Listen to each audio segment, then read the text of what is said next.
فندک کاری که میکنه به تمیزی بافتمون کمک میکنه.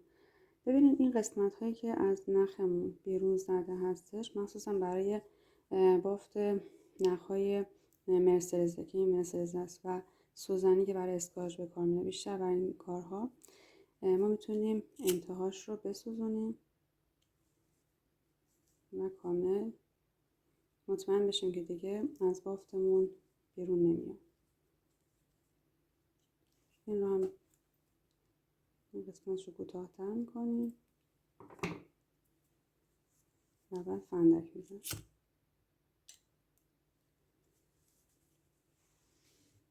حالا بافت‌هایی داریم که پرزی هستن، پرز میدن.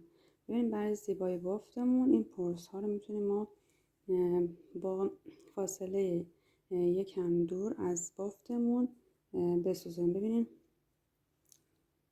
الان اینها یک پرزای کوچولو کوچولو داره. خب من اینجوری میکنم فقط در حد رفت و برگشت. این پرز کاملا برطرف میشه.